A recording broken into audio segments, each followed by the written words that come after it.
সন্ত ৰামপাল গুৰু মহাৰাজ হৈছে এনে এজন মহাপুৰুষ যিজনে নিজৰ সত্য ভক্তি, তত্ত্বজ্ঞান, কৰোণা আৰু সেৱাৰ বলত সমাজত এক নতুন আদৰ্শ বলবৎ কৰিছে। সন্ত ৰামপাল গুৰু মহাৰাজৰ নেতৃত্বত তেওঁৰ সকলো সৎলোক আশ্ৰমে কৰা বিস্ময়কৰ সমাজ কল্যাণমূলক কামে সমাজখনক সোণালী ভৱিষ্যতৰ এক নতুন আশা দেখুৱাইছে।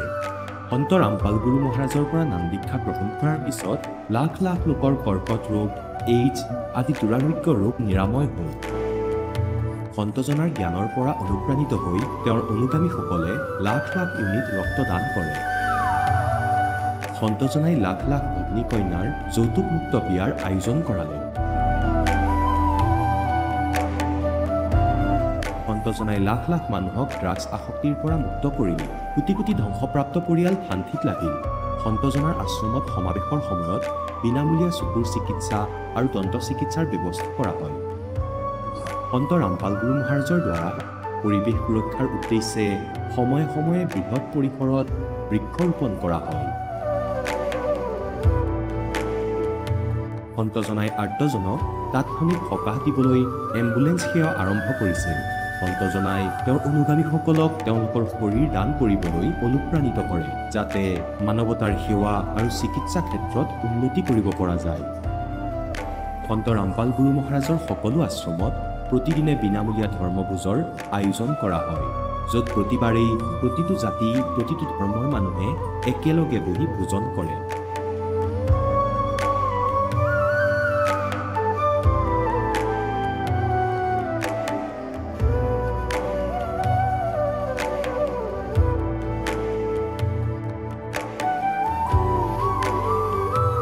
সন্ত ৰামপাল গুৰু মহাৰাজৰ আশ্ৰমত সহস্ৰাধিক বৃদ্ধ বৃদ্ধাই শ্ৰদ্ধা আৰু মৰমেৰে জীৱন যাপন কৰাৰ সুযোগ পায়। তেওঁলোকৰ থকা খোৱাৰ আৰু স্বাস্থ্যৰ সম্পূৰ্ণ দায়িত্ব সন্ত ৰামপাল গুৰু মহাৰাজে বহন কৰে। অনাথ শিশুৰ বাবে সন্ত ৰামপাল গুৰু মহাৰাজৰ সকলো আশ্ৰম বিশেষ বৰদানতকৈ কম নহয়, য'ত তেওঁলোকক শিক্ষা, সংস্কাৰ আৰু ভৱিষ্যতৰ বাবে উন্নত সুবিধা প্ৰদান কৰা হয়। বানপানী, ভূঁইকঁপ বা মহামাৰী যিয়েই নহওক, সন্ত ৰামপাল গুৰু মহাৰাজ আৰু তেওঁৰ অনুগামীসকল সদায় আৰ্তজনৰ বাবে আগৰণুৱা হৈ থাকে। কোভিড মহামাৰীৰ সময়ত সন্ত ৰামপাল গুৰু মহাৰাজৰ আশ্ৰমৰ পৰা কোটি কোটি লোকক খাদ্য, ঔষধ আৰু জীৱন ৰক্ষক সামগ্ৰী যোগান ধৰা হৈছিল। দুখীয়াক সকাহ কৰাই হওক বা যিকোনো শোষিত বা নিপীড়িত শ্ৰেণীৰ অধিকাৰ আৰু মৰ্যাদাৰ বাবে যুঁজ দিয়াই হওক, সন্ত ৰামপাল গুৰু মহাৰাজে সদায় তেওঁলোকৰ সকলো ন্যায্য দাবী চৰকাৰৰ ওচৰলৈ লৈ গৈছে আৰু তেওঁলোকক উপযুক্ত ন্যায় প্ৰদানৰ ক্ষেত্ৰত গুৰুত্বপূৰ্ণ ভূমিকা পালন কৰি আহিছে। সমাজত আধ্যাত্মিক আৰু সামাজিক মূল্যবোধৰ প্ৰতি সজাগতা অনাৰ প্ৰতিটো পদক্ষেপতে সন্ত ৰামপাল গুৰু মহাৰাজ মানৱতাৰ প্ৰকৃত সেৱক হিচাপে প্ৰমাণিত হৈছে। সন্ত ৰামপাল গুৰু মহাৰাজৰ জীৱনে আমাক শিকাইছে যে প্ৰকৃত সেৱা সেইটোহে যিটো নিস্বাৰ্থভাৱে কৰা হয়। আহক আমিও এই মহান সন্তজনৰ এই মহান সেৱাৰ কামত যোগ দিওঁ আৰু সন্ত ৰামপাল গুৰু মহাৰাজৰ পৰা নাম দীক্ষা লৈ আমাৰ জীৱন ধন্য কৰি তোলোঁ।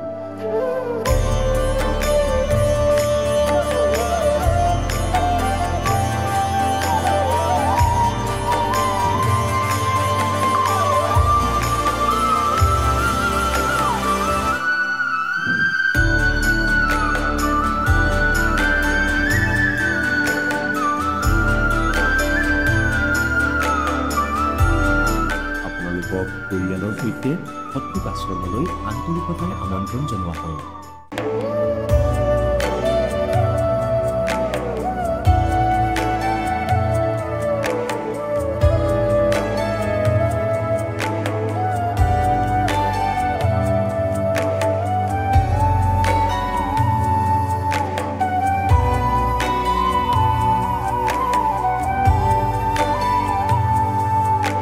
পবিত্ৰ শ্ৰীমদ ভাগৱত গীতা, পবিত্ৰ চাৰি বেদ, পবিত্ৰ কুৰাণ শ্বৰীফ, পবিত্ৰ বাইবেল, পবিত্ৰ গুৰু গ্ৰন্থ চাহিব আৰু কবীৰ চাহাবৰ পবিত্ৰ বাণীত লুকাই থকা গৃহ ৰহস্য অৰ্থাৎ তত্ত্বক জানিবলৈ অনুগ্ৰহ কৰি অৱশ্যেই শুনিব জগতগুৰু তত্ত্বদৰ্শী সন্ত ৰামপাল গুৰু মহাৰাজৰ মংগল প্ৰবচন।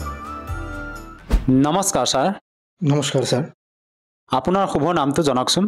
ছাৰ, মোৰ নামটো বিশ্বজিৎ দেৱনাথ। আপুনি ক'ৰ পৰা আহিছে? ছাৰ, মই ধুবুৰী জিলাৰ হালাকুৰাৰ পৰা আহিছোঁ। সন্ত ৰামপাল মহাৰাজৰ পৰা আপুনি নাম দীক্ষা কেতিয়া লৈছিল? ছাৰ মই সন্ত ৰামপালজী মহাৰাজৰ পৰা নাম দীক্ষা 2017ত লৈছোঁ। তেখেতৰ পৰা নাম দীক্ষা লোৱাৰ আগতে আপুনি পৰম্পৰাগতভাৱে কেনেধৰণৰ ভক্তি সাধনা কৰিছিল? ছাৰ মই জগতগুৰু সন্ত ৰামপালজী মহাৰাজৰ পৰা নাম লোৱাৰ আগতে মই পৰম্পৰাগত সাধনা কৰিছিলোঁ। মই মানে সদায় হনুমান চালিচা পাঠ কৰিছিলোঁ। মই অনুকূলৰ পৰা দীক্ষা লৈছিলোঁ, অনুকূলৰ মানে পন্থৰ পৰা সেইটো মন্ত্ৰ জপ কৰি আছিলোঁ।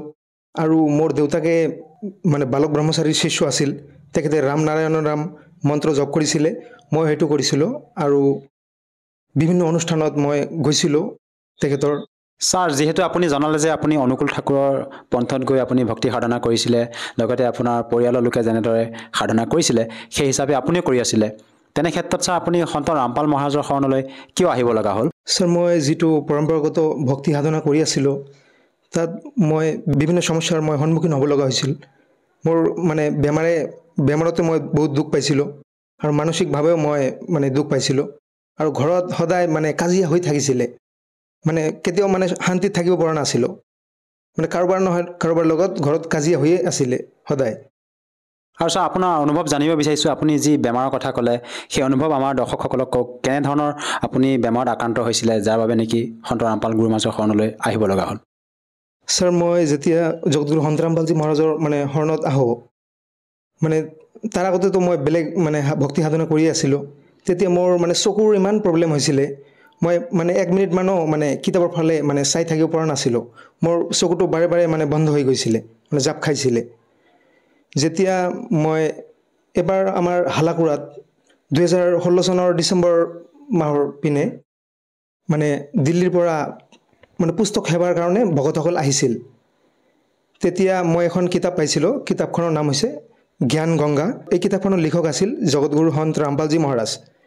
যেতিয়া মই এই কিতাপখন মানে পঢ়িবলৈ আৰম্ভ কৰিলোঁ, মোৰ যি চকুৰ সমস্যাটো আছিলে, মই মানে কিতাপৰ ফালে 1 মিনিট মানে চাই থাকিব নোৱাৰিছিলোঁ, মোৰ চকুটো বাৰে বাৰে বন্ধ হৈ গৈছিলে। কিন্তু সেই কিতাপটো যেতিয়া মই পঢ়া আৰম্ভ কৰিছিলোঁ, মই ঘণ্টাৰ পাছত ঘণ্টা পঢ়ি আছিলোঁ, মোৰ চকুৰ মানে প্ৰব্লেম হোৱা নাছিলে। আৰু কিতাপত যিটো জ্ঞান আছিলে, জ্ঞানটো পঢ়ি মই শাস্ত্ৰৰ লগত মিলাইছিলোঁ, গীতাৰ লগত মিলাইছিলোঁ, মানে মিলিছিলে। আৰু মানে কিতাপটো পঢ়ি মোৰ মনৰ ভিতৰত যিবোৰ প্ৰশ্ন আছিলে সেইবোৰৰ মই উত্তৰ পাবলৈ আৰম্ভ কৰিছিলোঁ। ছাৰ, এইটো আচৰিত কথা। আপুনি যিহেতু আপোনাৰ যি চকুৰ সমস্যাত ভুগি আছিলে, আপুনি সন্ত ৰামপাল গুৰু মহাৰাজৰ জ্ঞান গংগা নামৰ পুথিখন পঢ়ি আপুনি সেই চকু মানে যিটো সমস্যা তাৰ পৰা আপুনি পৰিত্ৰাণ পালে। আপুনি সেই চকু সমস্যাৰ বাবে ডক্টৰৰ কাষলৈ গৈছিল নে ছাৰ? ছাৰ মই গৈছিলোঁ, নেপালত কেইবাবাৰ গৈছিলোঁ, মেচি নেত্ৰালয়লৈ গৈছিলোঁ, কিন্তু মানে বিশেষ একো লাভ পোৱা নাছিলোঁ, মানে ঔষধ খায়েই আছিলোঁ। আৰু বৰ্তমান আপুনি সন্ত ৰামপাল গুৰু মহাৰাজৰ জ্ঞান গংগা পুথিখন আপুনি অধ্যয়ন কৰি যি জ্ঞান প্ৰাপ্ত কৰিলে, এনেকুৱা কি জ্ঞান প্ৰাপ্ত কৰিলে যাৰ দ্বাৰা আপ্লুত হৈ আপুনি সন্ত ৰামপাল গুৰু মহাৰাজকে গুৰু হিচাপে ধাৰণ কৰিলে? মানে জ্ঞান গংগা কিতাপখনত মানে আমাৰ যে হিন্দু ধৰ্মৰ 4টা বেদ আছে, বেদৰ মানে জ্ঞানখিনি আছে, গীতাৰ জ্ঞানখিনি আছে। গীতাৰ জ্ঞানখিনি মই এনেদৰে পাইছিলোঁ যে মই আগতে ভাবিছিলোঁ মানে কৃষ্ণ মানে সুপ্ৰিম গড বুলি ভাবিছিলোঁ, মানে কৃষ্ণৰ ওপৰত কোনো ভগৱান নাই বুলিয়ে ভাবিছিলোঁ। যেতিয়া মই জগতগুৰু সন্ত ৰামপালজী মহাৰাজৰ জ্ঞান গংগা কিতাপখন পঢ়িলোঁ, তাত মই পালোঁ যে গীতাত 18 অধ্যায়ৰ 62 নম্বৰ শ্লোকত দিয়া আছে, অৰ্জুনক কৈ আছে যে তুমি পৰমেশ্বৰ শৰণলৈ গুচি যোৱা, তাৰ শৰণত গ'লে তুমি পৰম সনাতন ধাম প্ৰাপ্ত হ'বা। তেতিয়া মই গম পালোঁ যে শ্ৰীকৃষ্ণ মানে দেৱতা হয়, বিষ্ণুৰ অৱতাৰ, মানে শতগুণ বিভাগৰ এজন মানে দেৱতা, কিন্তু তেখেত মানে পূৰ্ণ পৰমাত্মা নহয়। পূৰ্ণ পৰমাত্মা অইন কোনোবাহে, যিহেতু গীতাত সেইটো লিখা আছে। তাৰ পৰা মই গম পালোঁ যে পূৰ্ণ পৰমাত্মা মানে অইন কোনোবা হয়। জ্ঞান গংগা কিতাপখন মই যেতিয়া ভালদৰে পঢ়িলোঁ, তেতিয়া মই জানিব পাৰিলোঁ যে পূৰ্ণ পৰমাত্মা কবীৰদেৱ। ঋকবেদতো 25 ঠাইত মান দিয়া আছে যে পূৰ্ণ পৰমাত্মা কবীৰদেৱ বুলি দিয়া আছে। বেদত এইটোও লিখা আছে কবীৰ অংঘাৰিয়সী বম্ভাৰিয়সী, মানে কবীৰদেৱ বা কবীৰ পূৰ্ণ পৰমাত্মা অংঘাৰিয়সী মানে পাপ নাশকাৰী, আৰু বম্ভাৰিয়সী মানে বন্ধন নাশকাৰী। ইয়াৰ পৰা মই গম পালোঁ যে পূৰ্ণ পৰমাত্মা কবীৰদেৱ হয়। আৰু সেইটো জনাৰ পিছত মই মানে তেতিয়া মোৰ মানে স্ক্ৰীন টাচ মানে এণ্ড্ৰইড ফোনো নাছিলে, তেতিয়া ফোন অহা যোৱাৰ সাধাৰণ এটা ফোন আছিলে। সেইটো মোবাইলেৰে মই কিতাপত যিটো ফোন নম্বৰ দিয়া আছিলে তাত মই মেছেজ কৰিলোঁ মানে মেছেজ পঠালোঁ যে মই কেনেদৰে নাম দীক্ষা ল'ব পাৰোঁ। মই মেছেজ মানে পঠোৱাৰ 2 দিনমান পিছত হাৰিয়ানাৰ পৰা ফোন কল আহিছিলে, আপুনি নাম দীক্ষা ল'ব বিচাৰে নেকি? মই কৈছিলোঁ হয় মই ল'ব বিচাৰোঁ, কিন্তু তেতিয়া মই 2017 কথা, তেতিয়া মই অলপ সৰুও আছিলোঁ আৰু ইমান দূৰ মই কেনেকৈ যাম হাৰিয়ানালৈ নাম দীক্ষা লোৱাৰ কাৰণে এই অসমৰ পৰা। মই কেতিয়াও মানে ইমান দূৰলৈ যোৱাই নাছিলোঁ। তেতিয়া মানে ভকতসকলে জনালে যে আপোনাৰ ইমান দূৰলৈ আহিব নালাগে, আপোনালোকৰ অসমতে নাম দীক্ষা কেন্দ্ৰ আছে, তাৰ পৰা আপুনি নাম ল'ব পাৰিব। আৰু মোৰ নাম দীক্ষাৰ মানে ফোন নম্বৰটো দি দিলে। তেতিয়া আমাৰ অসমত ডিব্ৰুগড়ত নাম দীক্ষা কেন্দ্ৰ আছিলে আৰু তাৰ লগত মই যোগাযোগ কৰি ডিব্ৰুগড় জিলাৰ নাহৰকটীয়া নামদান কেন্দ্ৰৰ পৰা জগতগুৰু সন্ত ৰামপালজী মহাৰাজৰ পৰা নাম দীক্ষা ল'লোঁ। ছাৰ, আপুনি যিহেতু সন্ত ৰামপাল গুৰুমাজৰ জ্ঞানগংগা নামৰ পুথিখন অধ্যয়ন কৰি ভালদৰে জ্ঞান বুজি তেখেতৰ শৰণাগত হৈ বৰ্তমান আপুনি ভক্তি সাধনা কৰি আছে, আমি আপোনালোকৰ গুৰু সন্ত ৰামপাল গুৰুমাজৰ শিষ্যসকলৰ যেতিয়া অনুভৱ শুনো, তেওঁলোকে নিজৰ অনুভৱ দাঙি ধৰে যে তেখেতৰ পৰা নাম দীক্ষা লোৱাৰ পিছতে বিভিন্ন প্ৰকাৰে লাভ পায়। আপুনি সন্ত ৰামপাল মহাৰাজৰ পৰা নাম দীক্ষা লোৱাৰ পিছত কেনেধৰণৰ লাভ পাইছে ছাৰ? ছাৰ, মই যেতিয়া জগতগুৰু সন্ত ৰামপালজী মহাৰাজৰ পৰা নাম দীক্ষা মানে ল'বলৈ ওলাইছিলোঁ ঘৰৰ পৰা, তেতিয়া মই মানে পাইলছৰ বেমাৰত মানে ভুগি আছিলোঁ। মই ভকতসকলক আশ্ৰমৰ ভকতসকলক এইটোও জনাইছিলোঁ যে মই পাইলছৰ বেমাৰত ভুগি আছোঁ, মই বহিবই নোৱাৰোঁ। মই ডিব্ৰুগড়ো আমাৰ ধুবুৰী জিলাৰ পৰা বহুত দূৰত অৱস্থিত। মই ইমান দূৰ বাট মই মানে কেনেদৰে যাম? মইতো বহিবই নোৱাৰোঁ, মই থিয় হৈ থাকিব লাগে। তেতিয়া ভকতসকলে জনাইছিলে যে আপুনি পৰমাত্মাৰ কাৰণে 1 খোজ আগবাঢ়ক, পৰমাত্মাই আপোনাৰ কাৰণে মানে 100 খোজ আগবাঢ়ি আহিব। সেইটো মই তেনেদৰে কৰিছিলোঁ আৰু মোৰ যোৱাৰ সময়ত কোনো মানে প্ৰব্লেম হোৱা নাছিলে। আৰু নাম দীক্ষাৰ যেতিয়া মই লওঁ, তাত মই ভাণ্ডাৰা কৰিছিলোঁ, কৰি তাত থকা আশ্ৰমৰ মানে লেট্ৰিনত যেতিয়া মই গৈছিলোঁ, তেতিয়া মই গম পাইছিলোঁ যে মোৰ পাইলছৰ প্ৰব্লেমটো নোহোৱা হৈ গৈছে। মানে সেইদিনাই মানে নাম লোৱাৰ অলপ পিছতে মই লাভ পাইছিলোঁ। ছাৰ, এইটো আচৰিত কথা, এজন সন্তৰ পৰা নাম দীক্ষা লৈ আপুনি যি আপোনাৰ পাইলছ ৰোগত আপুনি আক্ৰান্ত আছিলে তাৰ পৰা পৰিত্ৰাণ পাইছে। সন্ত ৰামপাল গুৰুমাজে আপোনাক এনেকুৱা কি ভক্তি বিধি প্ৰদান কৰিলে যাৰ দ্বাৰা নেকি আপুনি এই পাইলছ ৰোগৰ দৰে মাৰাত্মক ৰোগৰ পৰা পৰিত্ৰাণ পাইছে? জগতগুৰু সন্ত ৰামপালজী মহাৰাজে আমাক শাস্ত্ৰ অনুকূল ভক্তি সাধনা দিয়ে, যিটো আমাৰ 4 বেদ, 18 পুৰাণ, গীতা এইবোৰত প্ৰমাণিত মানে ভক্তি আমাক প্ৰদান কৰে। শাস্ত্ৰ অনুকূল ভক্তি কৰিলে আমাৰ ডাঙৰৰ পৰা ডাঙৰ বেমাৰ মানে পৰমাত্মাই দূৰ কৰি দিয়ে আৰু ভকতসকলক মানে সুখী কৰি দিয়ে। ছাৰ, এতিয়া আৰু আপোনাৰ অন্য অনুভৱ জানিব বিচাৰিম, ইয়াৰ উপৰি আপুনি কেনেধৰণৰ আৰু লাভ পাইছে? ছাৰ, শাৰীৰিক লাভটো পাইছোঁৱেই, মোৰ মনত বহুতো প্ৰশ্ন আছিলে। মই যেতিয়া জগতগুৰু সন্ত ৰামপালজী মহাৰাজৰ শৰণত আহিছিলোঁ, তাৰ আগতে মোৰ মনত মানে বহুতো প্ৰশ্নৰ উদয় হৈ আছিলে যে ইমানবোৰ ধৰ্ম কিয়? ভগৱানে মানে কিয় ইমানবোৰ ধৰ্ম বনালে? মানে এটা ধৰ্মৰ মানুহে আন এটা ধৰ্মৰ মানুহক মানে বেয়া পায়, ঘৃণা কৰে। এটা ধৰ্মৰ মানুহে আন এটা ধৰ্মৰ মানুহৰ লগত কাজিয়া কৰে। বহুতো মানে সমস্যা মই দেখা পাইছিলোঁ। মই ভাবিছিলোঁ ভগৱানে ইমানবোৰ মানে ধৰ্ম কিয় বনালে? যেতিয়া মই জগতগুৰু সন্ত ৰামপালজী মহাৰাজৰ জ্ঞানগংগা কিতাপখন পঢ়িলোঁ, তেতিয়া মই জানিব পাৰিলোঁ যে পূৰ্ণ পৰমাত্মাই কোনো মানে ইমান ধৰ্ম বনোৱা নাছিলে। পূৰ্ণ পৰমাত্মাৰ এটাই ধৰ্ম আছিল, মানে আদি সনাতন ধৰ্ম। এই আমি যিখন মানে ব্ৰহ্মাণ্ডত বাস কৰি আছোঁ, এই ব্ৰহ্মাণ্ডৰ মানে গৰাকী হৈছে জ্যোতিনিৰঞ্জন বা মহাকাল বুলি কোৱা হয়।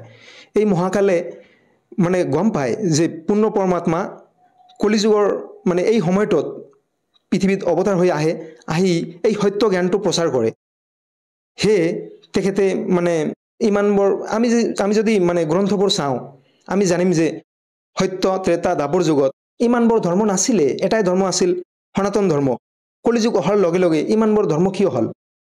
আমি যদি চাওঁ, ইছলাম ধৰ্ম 1400 বছৰমান আগত আহিছে, খ্ৰীষ্টান ধৰ্ম 2000 বছৰমান আগত, মানে যিমানবোৰ ধৰ্ম যদি আমি চাওঁ 2000 বছৰৰ ভিতৰতে মানে সৃষ্টি হৈছে। ছাৰ, আমাৰ যিহেতু ভাৰতবৰ্ষত লাখৰ তুলনাত আধ্যাত্মিক গুৰু আছে, আপুনি এজন শিক্ষিত যুৱক হিচাপে আপুনি তেখেতৰ জ্ঞান বুজি সন্ত ৰামপাল গুৰুমাজৰ শৰণ গ্ৰহণ কৰিলে। এনে ক্ষেত্ৰত ছাৰ, আমি জানিব বিচাৰিম, যিহেতু আমাৰ অসংখ্য আধ্যাত্মিক গুৰু আছে, এজন প্ৰকৃত সৎগুৰুক আমি কেনেকৈ নিৰ্ণয় কৰিম?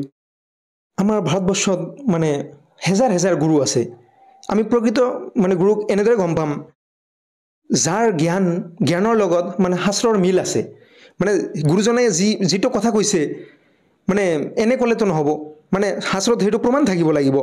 অকল জগতগুৰু সন্ত ৰামপালজী মহাৰাজে মানে শাস্ত্ৰ খুলি মানে আমাক দেখুৱাই দিয়ে যে গ্ৰন্থখনত, বেদত, গীতাত এইটো লিখা আছে আপোনালোকে এইটো কৰিব লাগে কিন্তু বাকী যিবোৰ গুৰু আছে মানে শাস্ত্ৰৰ জ্ঞানটো মানে প্ৰমাণসহ মানে ব্যাখ্যা দাঙি নধৰে ছাৰ আধুনিকতাৰ এই যুগত সকলোৱে বিজ্ঞানকে সৰ্বেসৰ্বা বুলি মানে তেনে ক্ষেত্ৰত এজন গুৰু ধাৰণ কৰি আমি ভক্তি কৰাৰ কিয় প্ৰয়োজন ছাৰ ছাৰ আমি মানে হ্যাঁ আধুনিক যুগ বৰ্তমান চলি আছে কিন্তু আমাৰ মানৱ জীৱনৰ প্ৰধান উদ্দেশ্য হৈছে মোক্ষ প্ৰাপ্তি কৰা মানৱ জীৱনটো আমি বাৰে বাৰে অতি সহজে লাভ কৰিব নোৱাৰোঁ আৰু মানৱ জীৱনটো এবাৰ হাতৰ পৰা গুচি গ'লে আমি বহুত মানে পস্তাব লাগে কবিৰ সাহেবৰ এটা বাণীত আছে মানৱ জীৱন দুৰ্লভ হে মিলে না বাৰম্বাৰ जैसे तरबर से पत्ता टूट गिरे बहुर ना लगता डार আৰু আমাৰ ধৰ্মগুৰুসকলেও কয় আৰু আমাৰ গ্ৰন্থবোৰতো আছে যে আমি ভক্তি কৰিব লাগে আৰু আমি সত্য ভক্তি কৰিব লাগে সত্য ভক্তি কৰিলেহে আমি মোক্ষ প্ৰাপ্ত কৰিব পাৰোঁ সে আমি মানে ভক্তিও কৰিব লাগে ছাৰ যেহেতু আপুনি আপোনাৰ অনুভৱ আজি দাঙি ধৰিলে আমাৰ দৰ্শকসকলৰ সন্মুখত আপুনি সন্ত ৰামপাল গুৰুমহাৰাজৰ পৰা নাম দীক্ষা লোৱাৰ পিছতে আপুনি বিভিন্ন প্ৰকাৰে লাভ পাইছে যিসকল দৰ্শকে আজি আপোনাক টিভি স্ক্ৰীণত চাই আছে আপুনি তেওঁলোকক কি বাৰ্তা দিব বিচাৰে যাতে তেওঁলোকেও আপোনাৰ দৰেই উপকৃত হ'ব পাৰে মই দৰ্শকসকলক এইটোৱে মানে প্ৰাৰ্থনা জনাওঁ যে মই জগতগুৰু সন্ত ৰামপালজী মহাৰাজৰ পৰা তেতিয়া মই নাম দীক্ষা লোৱাই নাছিলোঁ যেতিয়া মোৰ আগৰ পৰাই চকুৰ প্ৰব্লেম আছিলে মই ইতিমধ্যে মানে সেইটো কৈছোঁ আপোনালোকক যে মই কোনো কিতাপে মই মানে 1 মিনিটৰ বেছি মানে চাবই পৰা নাছিলোঁ মোৰ চকুটো অকলে মানে বন্ধ হৈ গৈছিলে যেতিয়া জগতগুৰু সন্ত ৰামপালজী মহাৰাজৰ কিতাপটো মই পঢ়া আৰম্ভ কৰিছিলোঁ মই ঘণ্টাৰ পাছত ঘণ্টা মানে পঢ়িব পাৰিছিলোঁ আৰু মোৰ ইমানেই সমস্যা আছিলে যে মই নাম দীক্ষা কেন্দ্ৰলৈ মানে যোৱাটো মোৰ কাৰণে মানে অসাধ্য আছিলে কাৰণ মই বহিবই পৰা নাছিলোঁ যেতিয়া মই যাবলৈ আৰম্ভ কৰিলোঁ তেতিয়াই মোৰ মানে প্ৰব্লেমটো মানে নোহোৱা হ'বলৈ ধৰিলে আৰু নাম দীক্ষা লোৱাৰ পাছত মোৰ পালছৰ প্ৰব্লেমটো মানে সম্পূৰ্ণৰূপে ভাল হৈ গ'ল তা আপোনালোকে যদি এনেকুৱা লাভ পাব বিচাৰে তেনেহ'লে জগতগুৰু সন্ত ৰামপালজী মহাৰাজৰ পৰা নাম দীক্ষা লওক আৰু আপোনালোকৰ কল্যাণ কৰাওক আপোনালোকে জগতগুৰু সন্ত ৰামপালজী মহাৰাজৰ সৎসং শ্ৰৱণ কৰক জ্ঞানগংগা কিতাপখন পঢ়ক আৰু আপোনালোকে যদি নাম দীক্ষা ল'ব খোজে তেনেহ'লে জগতগুৰু সন্ত ৰামপালজী মহাৰাজৰ সৎসংগত মানে যিটো মানে ফোন নম্বৰৰ লাইন তলত দিয়া থাকে সেইটো যোগাযোগ কৰি আপোনালোকৰ ওচৰৰ নাম দীক্ষা কেন্দ্ৰত যোগাযোগ কৰি আপোনালোকে নাম দীক্ষা ল'ব পাৰে ধন্যবাদ থাকিল ছাৰ সৎ সাহেব এতিয়া জগতগুৰু তত্ত্বদৰ্শী সন্ত ৰামপাল গুৰু মহাৰাজৰ সৎসংগৰ মাধ্যমেৰে সেই অদ্বিতীয় আধ্যাত্মিক জ্ঞানৰ বিষয়ে জানি লওঁ যাৰ মাধ্যমেৰে আপোনালোকেও প্ৰাপ্ত কৰিব পাৰিব এনেকুৱা আধ্যাত্মিক মানসিক আৰু ভৌতিক সুখ যি এতিয়ালৈকে কেৱল আপোনালোকে মীৰাবাই ধ্ৰুৱ প্ৰহ্লাদ আদি কেইজনমান ভক্তৰ জীৱন কথাতহে শুনিছে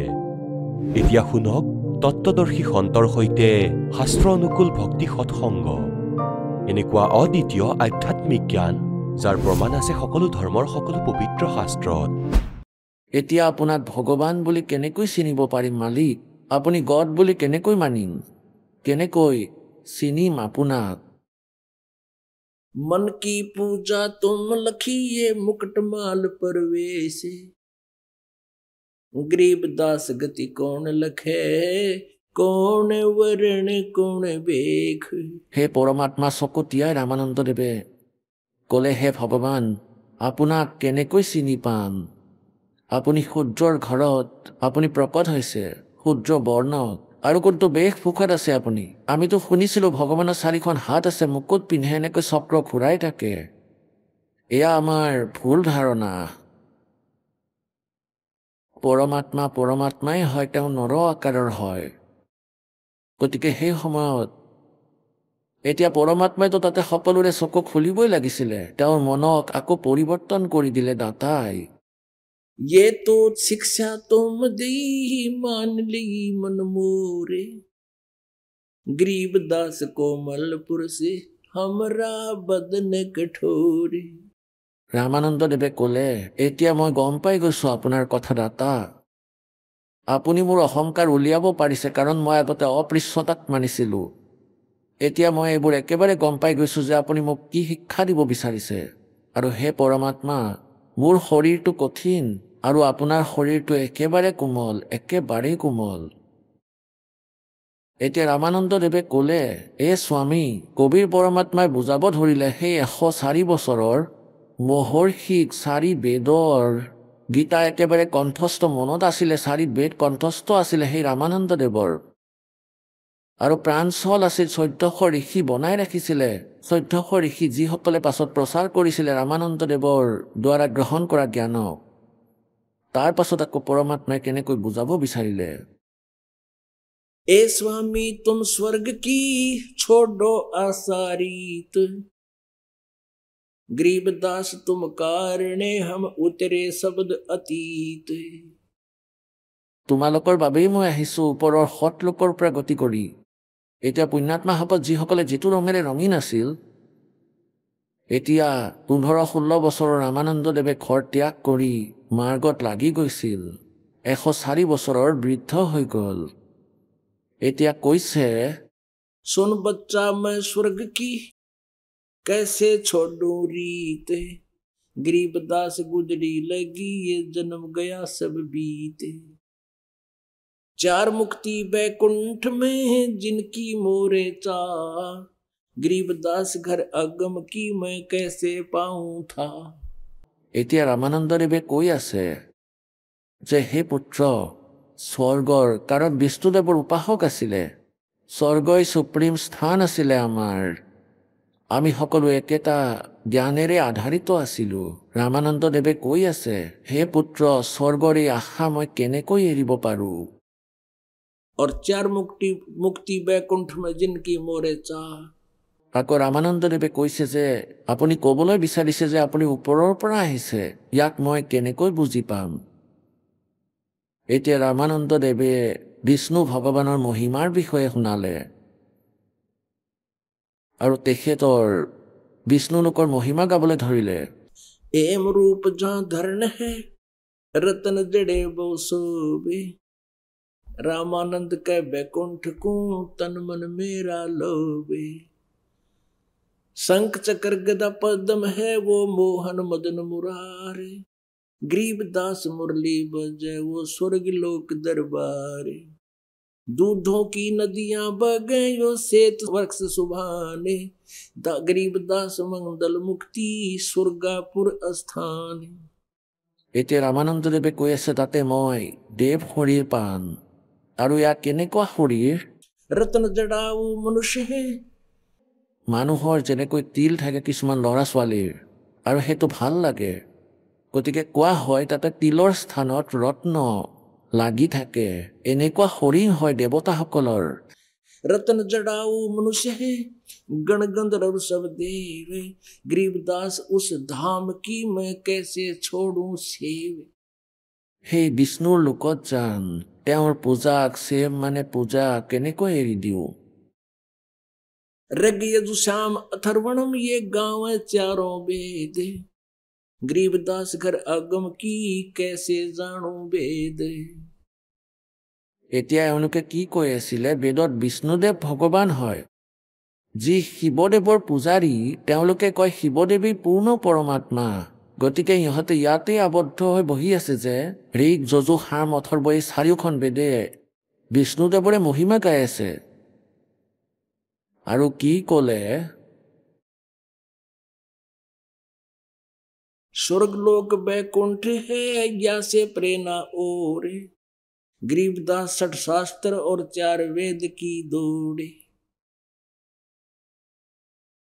এতিয়া ৰামানন্দদেৱে নিজৰ অভিজ্ঞতাৰে যিমানখিনি বেদৰ বিষয়ে জানিছিলে তেওঁ ক'লে যে 4খন বেদত স্বৰ্গতকৈ ওপৰৰ আৰু কোনো বস্তুৰ বিষয়ে কোৱা নাই কোনো উল্লেখেই নাই যেতিয়া পৰমাত্মাই গোটেইখিনি ঋগবেদৰ মণ্ডল নম্বৰৰ বিষয়ে ক'লে যে ওপৰত চতুৰ্থ মুক্তিধামত তাতে ময়েই থাকোঁ আৰু সেই চতুৰ্থ ৰামো ময়েই হয়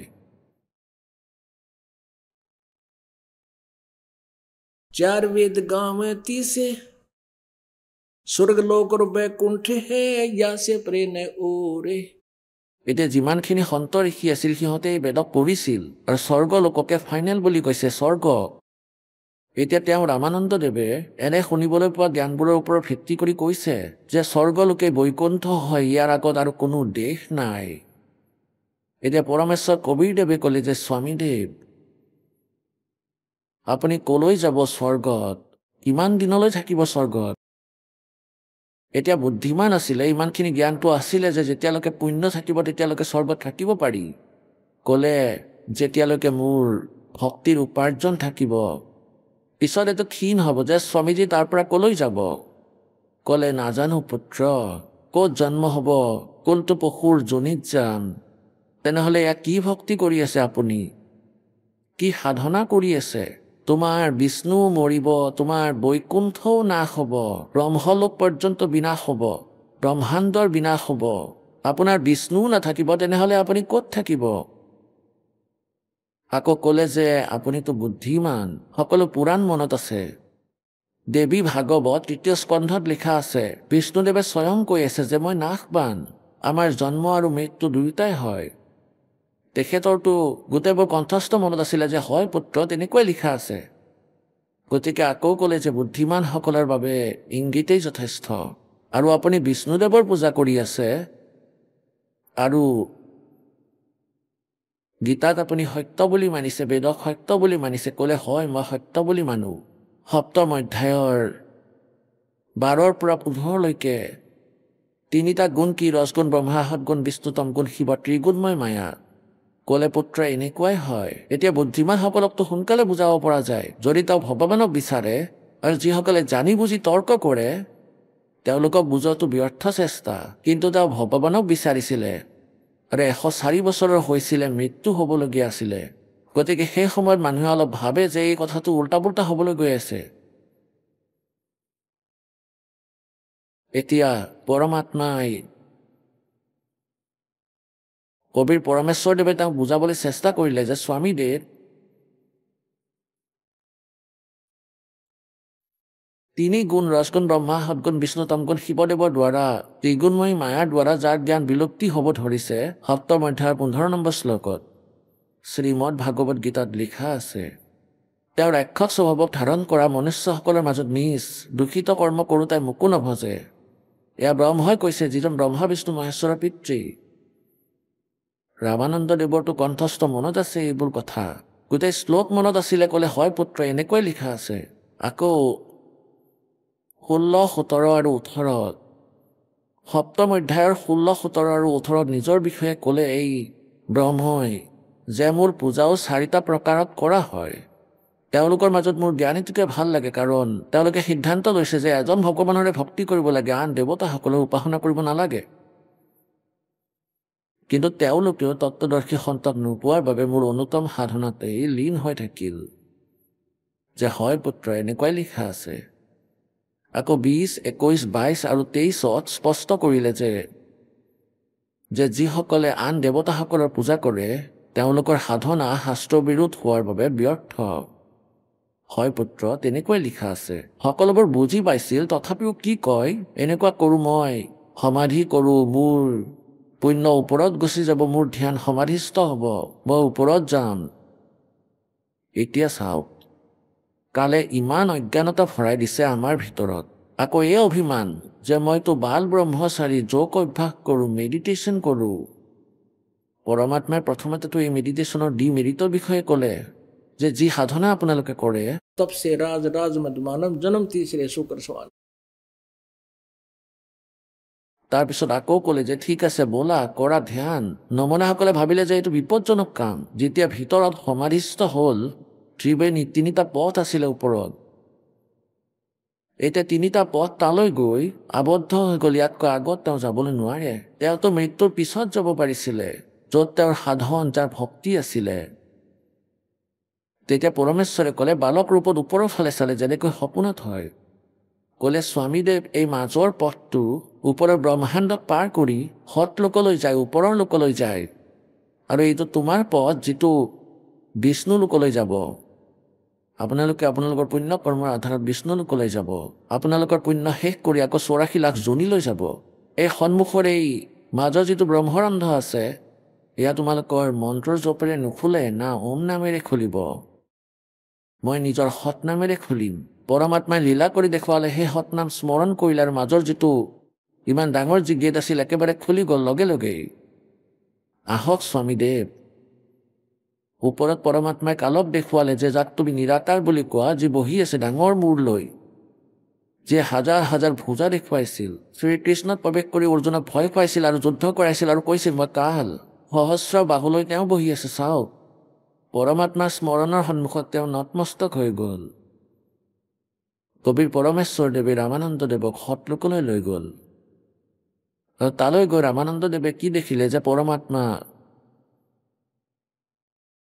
পৰমেশ্বৰ যেনেকৈ যজুৰ্বেদ অধ্যায় নম্বৰ 5 মন্ত্ৰ নম্বৰ 1 দুবাৰকৈ সাক্ষী দিয়া হৈছে। अग्ने तनुरसी विष्णुवे तवा सोमस्य तनुरसी।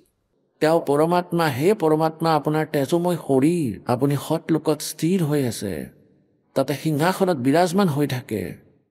और विष्णुवे तवा सोमस्य तनुरसी। সকলোৰে ধাৰণ পোষণ কৰিবলৈ, ইয়াত তেওঁলোকক সৎভক্তি দি তেওঁলোকক সমৃদ্ধ কৰিবলৈ সেই পৰমাত্মা অমৰ পুৰুষৰ অন্য শৰীৰ আছে। সেই আন ৰূপত পৰমাত্মাই শিপিনী ৰূপ ধাৰণ কৰি ইয়ালৈ আহিছিল, বালক ৰূপত দেখুৱাইছিল। তেওঁ বিষ্ণুৱে তৱা সমস্য তনুৰসী, সেই দ্বিতীয় শৰীৰ মালিকৰ সেই বালক ৰূপত ৰামানন্দদেৱৰ লগত গৈছিল ওপৰলৈ। এতিয়া ৰামানন্দদেৱে ভাবিলে ভগৱানেতো ইয়াত বহি আছে সিংহাসনত, কাৰণ তাত দিব্য নেত্ৰই কাম কৰে। এই শৰীৰটো ইয়াতেই আছিলে, আত্মা ওপৰলৈ গ'ল। গতিকে পৰমেশ্বৰ কবিৰদেৱ বালক ৰূপত চোঁৱৰ উঠাই লাগি গ'ল ভগৱানৰ মূৰত। সিংহাসনত বহি থকাজনৰ ওপৰত চোঁৱৰেৰে বিচিবলৈ এনেদৰে বহি থাকিল।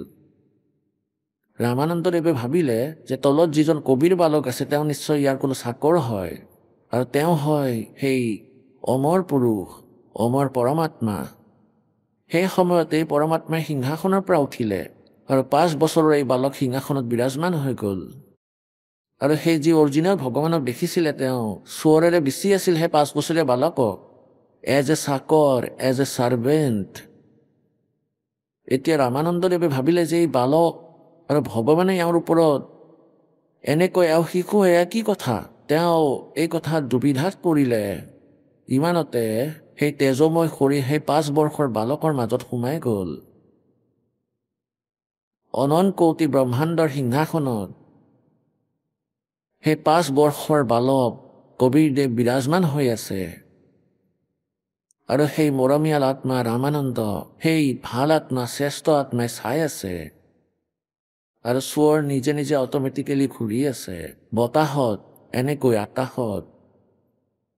তেতিয়া পৰমেশ্বৰে ক'লে, ইয়াৰ পৰা গৈছা তুমি স্বামীদেৱ, আৰু তললৈ যোৱা, ভক্তি কৰা, আৰু যেনেকৈ মই কওঁ তেনেকৈ নাম লোৱা আৰু সাধনা কৰা, আৰু গুৰু মৰ্যাদা দৃঢ়তাৰে পালন কৰাটো অতিকৈ আৱশ্যক।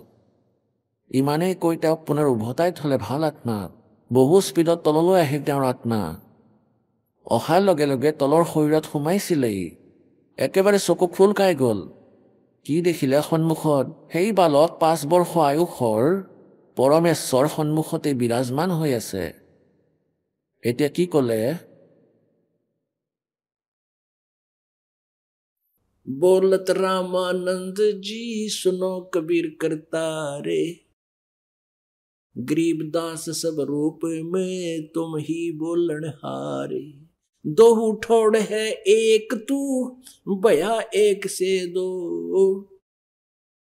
गरीबदास हम कारणे आए हो मगजोय। মগজো মানে মাৰ্গৰ যাত্ৰা নিশ্চিত কৰি আপুনি আমাৰ বাবে সতলোকৰ পৰা গতি কৰি আহিছে। আপুনি এজনেই 2টা ৰূপ ধাৰণ কৰিছে। तावा चित चक्रित भया देख फजल दरबारे, गरीबदास सिजदा किए हम पाए दीदारे। तुम स्वामी मैं बाल बुद्धि ये भरम कर्म कियो नासे, गरीबदास निज ब्रह्म तुम मेरा हो गया दृढ़ विश्वास। এতিয়া এজন 104 বছৰৰ বৃদ্ধ, তেওঁ মহৰ্ষি হৈ আছিলে, আৰু 5 বছৰৰ কবিৰ পৰমাত্মা, যাক ধানক শিপিনী বুলি কোৱা হয়, তেওঁক ক'লে, তুমি স্বামী, মই বাল বুদ্ধি, মোৰ জ্ঞানটো আপোনাৰ সন্মুখত একেবাৰে বালকৰ দৰে, আৰু আপুনি স্বামী, আপুনি মোৰ মালিক। तुम स्वामी मैं बाल बुद्धि मेरा भरम कर्म किया नेसे। মোৰ সকলো ভ্ৰম আপুনি নাশ কৰি পেলাইছে, মোৰ অন্ধকাৰ আঁতৰাই দিছে। तुम स्वामी मैं बाल बुद्धि भरम कर्म किया नासे। गरीबदास निज ब्रह्म तुम मेरा हो गया दृढ़ विश्वासी। যে আপুনি এইটো তৎ ব্ৰহ্ম হয়, পৰমাক্ষৰ ব্ৰহ্ম হয়। গীতাৰ অধ্যায় নম্বৰ 7 29 যাৰ বিষয়ে কোৱা হৈছে, আপুনিয়ে সেই পৰমাক্ষৰ ব্ৰহ্ম হয়। অষ্টম অধ্যায়ৰ 3 মন্ত্ৰত যাৰ বিষয়ে কোৱা আছে, अब तुम ही निज ब्रह्म हो मेरा हो गया दृढ़ विश्वासी। सुन बेसुन से तुम परे उरे हो हमरे तीरी, दास गरीब सर्वंग में अवगत सत कबीरी। कोटि कोटि सजदा किए कोटि कोटि प्रणाम, गरीबदास अनहद अदर हम पर से तुम धाम। হে পৰমাত্মা, মই আপোনাৰ লোক দেখিছো, আপোনাৰ ধামো দেখিছো, য'ত আপুনি থাকে, তৃতীয় ধামত। बोलत रामानंद जी सुन कबीर करतारे, गरीबदास सब रूप में तुम ही बोलन हारे। আপোনাৰ পাৱাৰৰ অবিহনে মালিক ইয়াৰ এটা পাতো লৰচৰ কৰিব নোৱাৰে। সকলো জীৱই আপোনাৰ শক্তিৰ দ্বাৰা চলি আছে। এই মাটিৰ পুতলাই কথা পাতিব পাৰে নেকি? সেই দাতা আপোনাৰে শক্তি সকলোতে প্ৰৱেশ কৰিছে। तुम साहेब तुम संत हो तुम सतगुरु तुम हंसे, गरीबदास तुम रूप बिना और न दूजा अंसे। এতিয়া ৰামানন্দদেৱে ক'লে, तुम साहेब तुम संत हो, तुम ही भगवान और तुम ही संत हो। অৰ্থাৎ আপুনিয়ে সন্ত আৰু আপুনি সদগুৰু আৰু হংস। সদগুৰু যথাৰ্থ জ্ঞান দিওঁতা পৃথিৱীত আপুনিয়ে হয়, আন কোনো নহয়। আৰু আপুনিয়ে হংস। হংস মানে যেনেকৈ আমি বগলী চৰাই দেখিবলৈ পাওঁ আৰু এটা হাঁহ, দুয়োটাই দেখিবলৈ একেই আৰু একেধৰণৰে শৰীৰ। সিহঁতৰ ক্ৰিয়াবোৰৰ মাজত পাৰ্থক্য আছে। এই হাঁহে, যাক হংস বোলে, মাছ নাখায় আৰু বেলেগ পোক পৰুৱাও নাখায়, আৰু বগলীৰ কোনো বস্তুৰে অসুবিধা নাই। কয় যে আপুনি হংস, যেনেকৈ পৰমাত্মাই আমাক হংস বুলি কয়। मेरे हंसा बाई हंस रूप था जब तू आया। হংস মানে যিয়ে সকলো বেয়া এৰি দিলে। হংস পক্ষীত আৰু এটা গুণ আছে, এগিলাচ গাখীৰত এগিলাচ পানী মিলাই তাৰ আগত থৈ দিয়া, ইয়াক পান কৰি ল'ব, কেৱল গাখীৰহে পান কৰিব, পানী এৰি দিব, গাখীৰ আৰু পানী পৃথক কৰি লয়।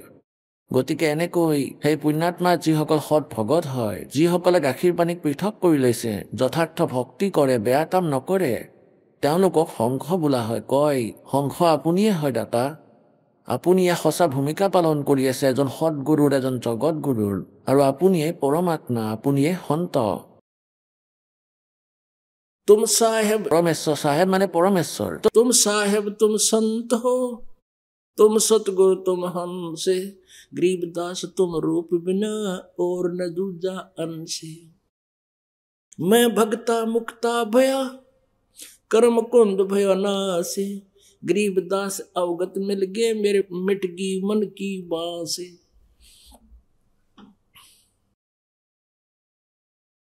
এতিয়া 104 বছৰৰ এজন বৃদ্ধ মহৰ্ষি হৈ আছিলে।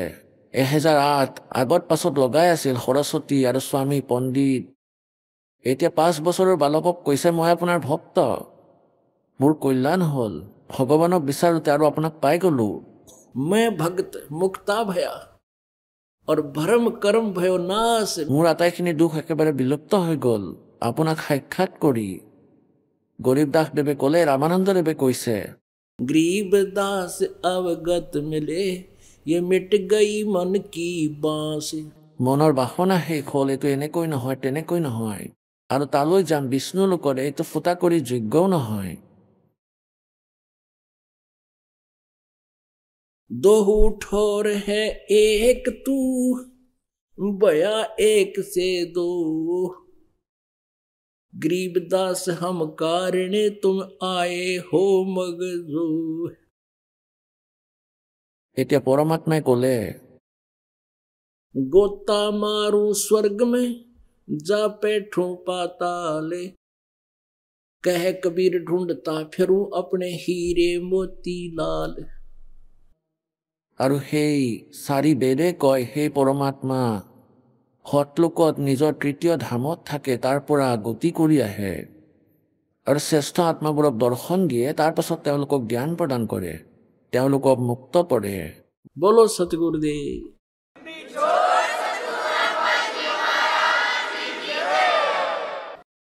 পৰম পিতা পৰমাত্মা পূৰ্ণ ব্ৰহ্ম সৰ্বসৃষ্টিৰ ৰচয়িতা কুল মালিক কবিৰ দেৱ, মুক্তিদাতা কবিৰ চাহেব দেৱৰ অসীম কৃপাৰে আপোনালোকে এই সৎসংগ শুনিবলৈ পাইছে।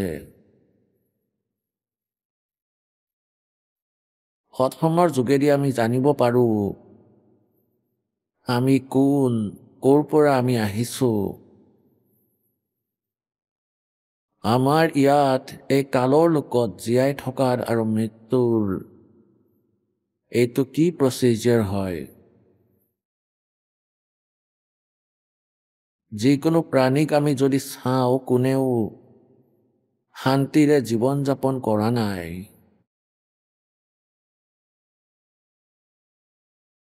পশু পক্ষী অন্য প্ৰাণীবোৰকতো আমি এনেও স্পষ্টকৈ দেখিবলৈ পাওঁ যে এইবোৰ কিমান দূষিত। মানৱ শৰীৰক আমি প্ৰাপ্ত কৰি এইটো ভাবি লওঁ যে আমি সুখী হয়, কিন্তু আমি পাহৰি যাওঁ যে এই তত্ত্বজ্ঞানৰ অভাৱত যে আমিও জীৱ। কেৱল আকাৰৰ পাৰ্থক্য আছে, মেটেৰিয়েল সেয়াই হয়, সকলো বিকাৰ সেয়াই হয় যি আন প্ৰাণীসকলত আছে। কিন্তু মানৱ শৰীৰৰ এটা বিশেষত্ব আছে যে আমি ইয়াৰ যোগেদি পৰমাত্মাক প্ৰাপ্তি কৰিব পাৰোঁ। আমি এই কষ্টৰ পৰা মুক্তি পাব পাৰোঁ। জন্ম আৰু মৃত্যুৰ ৰোগক আমি চিৰদিনৰ বাবে সমাপ্ত কৰাব পাৰোঁ। পৰমাত্মাই আমাক মনত পেলাই দিয়ে যে আমি এনেকুৱা ভুল ঠাইত জীৱন যাপন কৰি আছোঁ, য'ত সুখ নামৰ কোনো বস্তুৱেই নাই। আৰু আপোনালোকে সুখৰ সন্ধানতেই, সুখ প্ৰাপ্তিৰ বাবে আপোনালোকে প্ৰযত্ন কৰে। যাৰ সন্তান নাই তেওঁলোকে ভাবে যে হে পৰমাত্মা, এটা যদি বালক হৈ যায় মই সুখী হৈ যাম। আৰু যাৰ বালক আছে তেওঁলোকক সুধি চাওক কিমান সুখী তেওঁলোক। এটা এৰক যাৰ 4টাকৈ সন্তান আছে তেওঁলোককো সোধক কিমান সুখী তেওঁলোক। অন্ধই ভাবে যেন মই নেত্ৰ পাওঁ, হে ভগৱান, তেওঁ একো নিবিচাৰে ভগৱানৰ পৰা, কেৱল নেত্ৰ বিচাৰে। এই নেত্ৰ থকাসকলক সুধি চাওক কিমান সুখী তেওঁলোক। এই প্ৰকাৰে যাৰ ওচৰত ধন নাই তেওঁ ধন বিচাৰে। হে ভগৱান, ধনৱান যদি হৈ যাওঁ আৰু একো নালাগে মোক। যিমানে অধিক ধন হ'ব সিমানেই অত্যাধিক প্ৰাণী দূষিত হৈ যায়।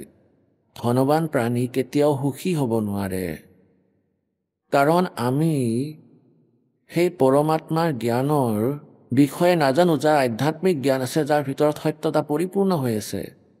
আৰু আমি আমাৰ জীৱ সংজ্ঞাত যিমানখিনি ভাবোঁ সেয়া জীৱস্তৰৰ হয়। সেই আধাৰত আমি সুখ প্ৰাপ্ত কৰিব নোৱাৰোঁ, না বেলেগ কিবা নিৰ্ণয় কৰিব পাৰোঁ। আমি আমাৰ জীৱনক সফল কৰিবলৈ পৰমেশ্বৰৰ বিধানক আধাৰ মানিব লাগিব, তেখেতৰে স্মৰণ কৰিব লাগিব। নিজৰ চিন্তা, নিজৰ জ্ঞানক আমি ফৰগেট কৰিব লাগিব, ইয়াক পাহৰিব লাগিব। কাৰণ আমাৰ ভাৱনা হ'ল যে ধনৱানসকল সুখী।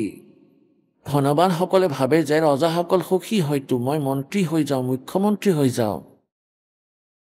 ইয়াৰ বাবে নাজানো কিমান পইচা ব্যয় কৰি পেলাই এজন MLA MP হ'বলৈ। আৰু ৰজাসকল সপোনতো সুখী নহয়। কিন্তু আমাৰ জীৱ সংজ্ঞাৰ যি মাপনি সেইবোৰক আমি চাওঁ। আগতে ৰজাসকলে হাতীৰে চলাফিৰা কৰিছিলে, তেখেতৰ ওপৰত চাকৰে ছাতি ৰাখিছিলে ছাউনিৰ বাবে। ডাঙৰ ছাতি, সোণ ৰূপৰ। আগত পাছত সৈন্য গৈছিলে, বেণ্ড বাজনা বাজিছিলে। গতিকে সাধাৰণ মানুহ যথেষ্ট প্ৰভাৱিত হৈছিল যে ৰজা বৰ সুখী, তেওঁৰ সপোনতো সুখ নহয়। এনেকৈ কোনো মন্ত্ৰী, প্ৰধানমন্ত্ৰী, মুখ্যমন্ত্ৰী অথবা অন্য পোষ্ট প্ৰাপ্ত কৰিলে আমি এইটো ধৰি লওঁ যে বৰ সুখী। তেওঁৰ দৰে দুৰ্গতি আন কোনো প্ৰাণীৰেই নাই। সপোনতো সুখ প্ৰাপ্তি নহয় এই ব্যক্তিসকলৰ। বৰ্তমানৰ কলিযুগৰ মন্ত্ৰী, মুখ্যমন্ত্ৰী, প্ৰধানমন্ত্ৰী এওঁলোকৰ ওচৰে পাজৰেও সুখ নাই। যদি কোনোবা সুখী তেন্তে পৰমাত্মাৰ মুক্তিদাতাৰ জ্ঞানত যি আধাৰিত হৈ গৈছে, কবিৰ পৰমেশ্বৰৰ তত্ত্বজ্ঞানত আধাৰিত হৈ গ'ল, তেওঁ পৰিচিত হৈ গ'ল তেওঁৰ লগত। আৰু যি পৰমাত্মাৰ সৎনাম জপ কৰে সেই প্ৰাণী সুখী হ'ব। সেই প্ৰাণীয়েই সুখী আৰু হ'ব, আৰু তেওঁৰ মুক্তিও হ'ব। भाई तन दर सुखिया कोई न देखा, जो देखा सो दुखिया हो। उदय अस्त की बात करते हैं, मन सबका किया विवेका हो। सबका किया विवेका हो। तन दर सुखिया कोई न देखा, जो देखा सो दुखिया हो। उदय अस्त की बात करते हैं, मन सबका किया विवेका हो। सबका किया विवेका हो। घाटे बाधे सब जग दुखिया, के गृहस्थी बैरागी हो।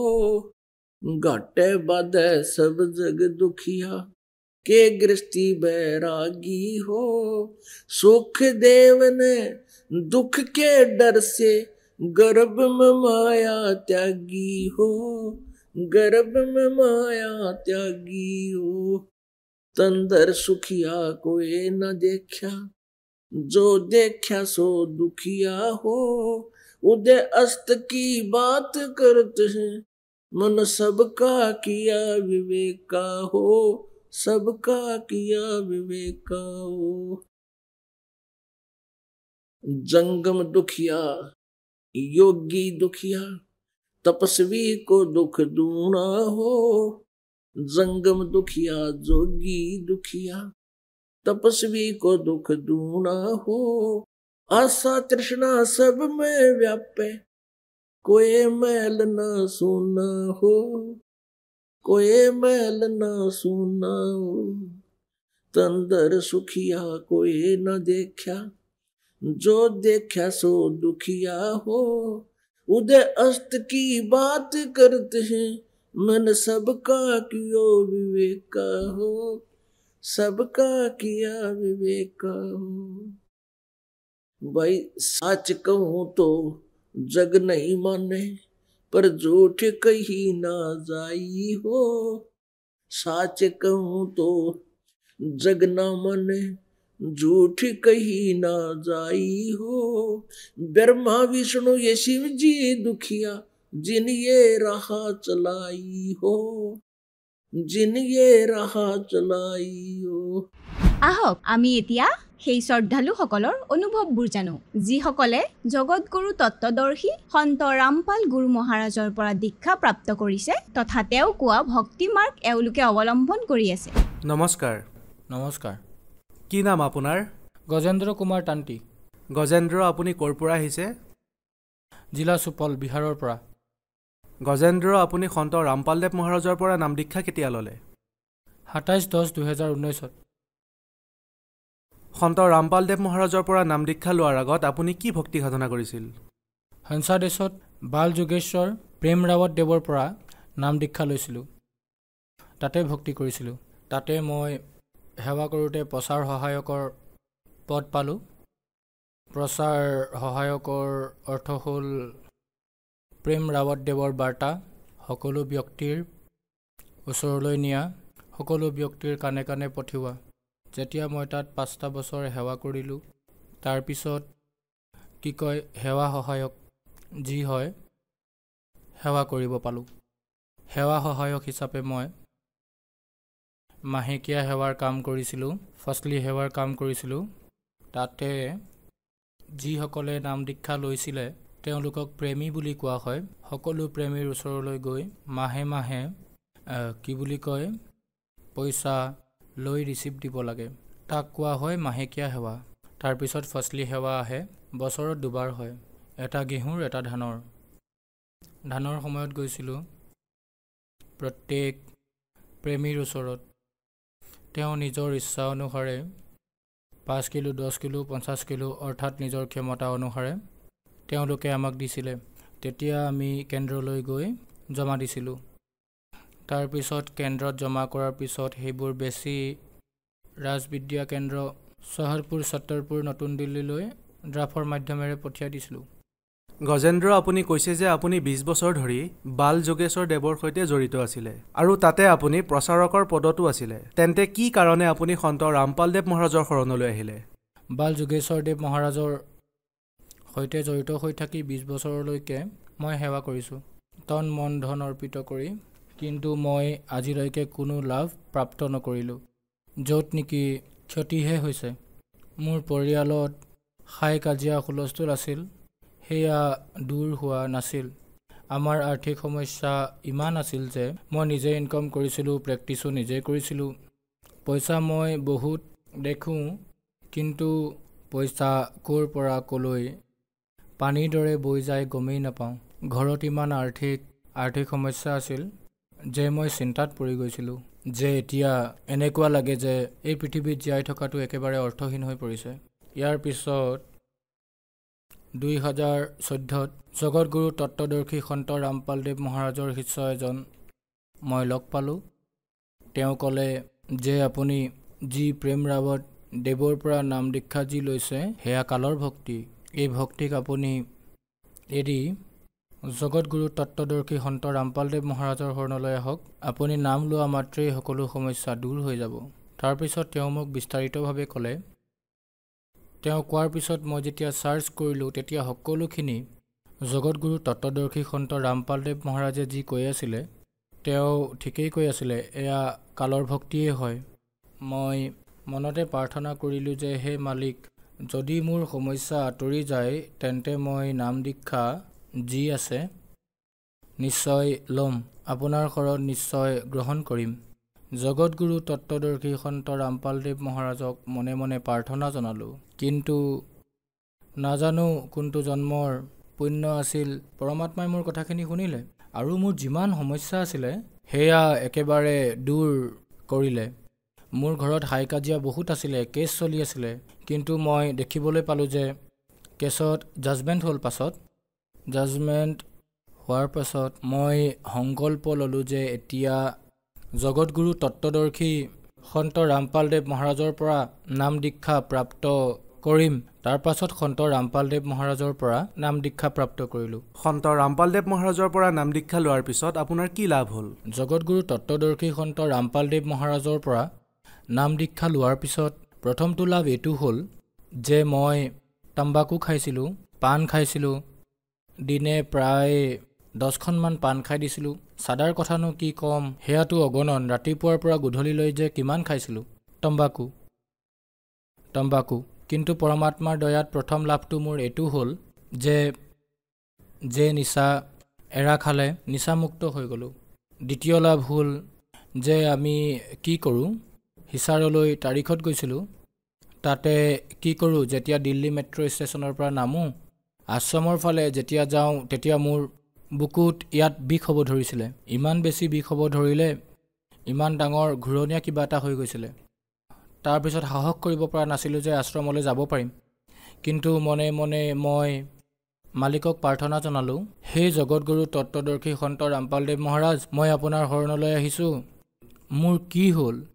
যদি এই খবৰ মোৰ পৰিয়ালৰ মানুহে গম পায় তেতিয়া মানুহে বহুত ভাল বেয়া কথা ক'ব আৰম্ভ কৰিব। লাহে লাহে যেতিয়া আশ্ৰমলৈ গ'লোঁ, আশ্ৰমলৈ যোৱাৰ পিছত যেতিয়া দণ্ডব্ৰত প্ৰণাম কৰিলোঁ পৰমাত্মাৰ শৰণত, মোৰ যে এয়া বুকুৰ বিষ ইমান ডাঙৰ যে কিবা এটা হৈছিলে একেবাৰে নোহোৱা হ'ল। এনেকুৱা লাগিল যেন পৰমাত্মাই অপাৰেশ্যন কৰি দিলে, মোৰ যে হাৰ্টৰ বেমাৰ ঠিক কৰি দিলে। ইয়াৰ পিছত মোৰ মানে পাইলছ হৈ গৈছিলে। পাইলছৰ বাবে বহুত ধৰণৰ ঔষধ খাইছিলোঁ। প্ৰথম কথাটো হ'ল যে মই প্ৰেক্টিছ নিজে কৰিছিলোঁ, নিজৰ মতে ঔষধ খাইছিলোঁ, ঠিক নহ'ল। মোতকৈ ছিনিয়ৰ যি ডক্টৰ আছে তেওঁলোকক ক'লোঁ যে ছাৰ এনেকুৱা এনেকুৱা কথা, পাইলছ ঠিক হোৱা নাই মোৰ, এতিয়া কি কৰোঁ?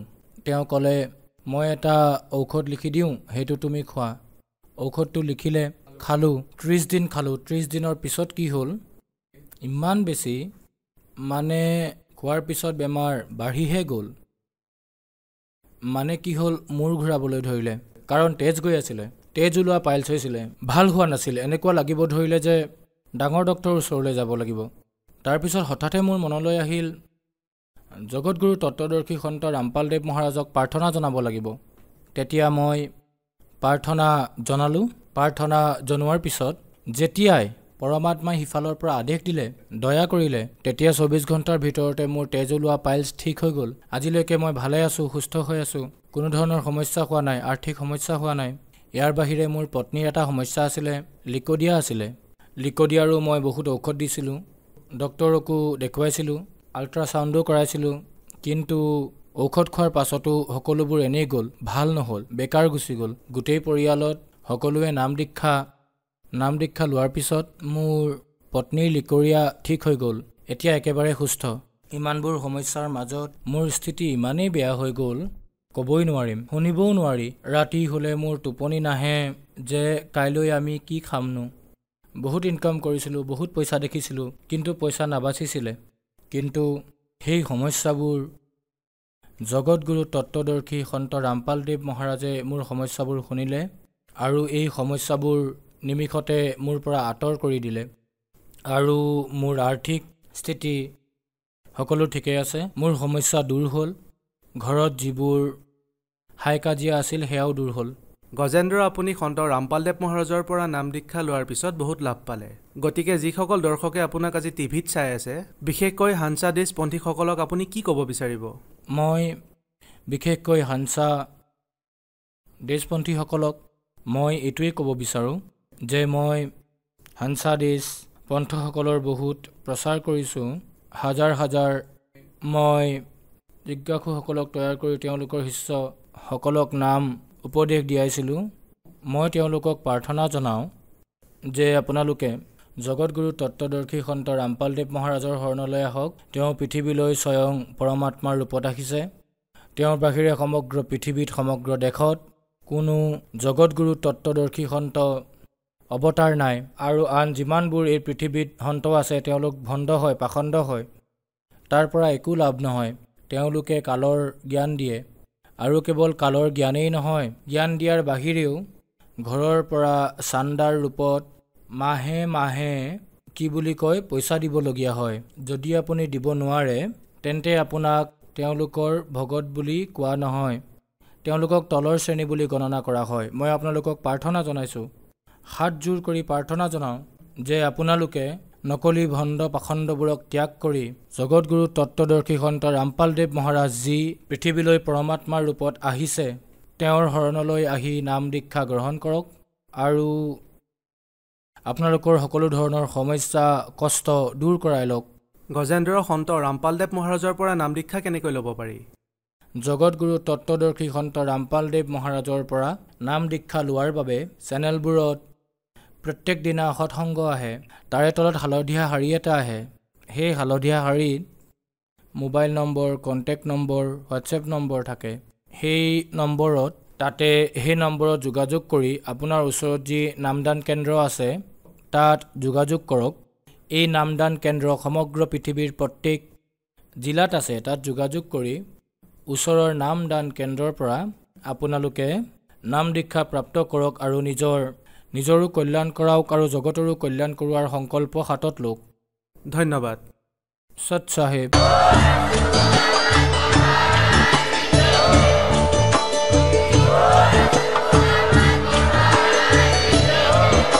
আপুনি শুনি আছিলে জগতগুৰু তত্ত্বদৰ্শী সন্ত ৰামপাল গুৰু মহাৰাজৰ মংগল প্ৰবচন।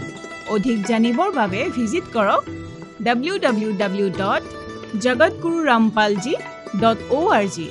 সন্ত ৰামপাল গুৰু মহাৰাজৰ শুভ আশীৰ্বাদত সমগ্ৰ বিশ্বতে 500তকৈও অধিক নাম দীক্ষা কেন্দ্ৰ আছে, য'ত সন্ত ৰামপাল গুৰু মহাৰাজৰ দ্বাৰা বিনামূলীয়াকৈ নাম দীক্ষা দি থকা হৈছে।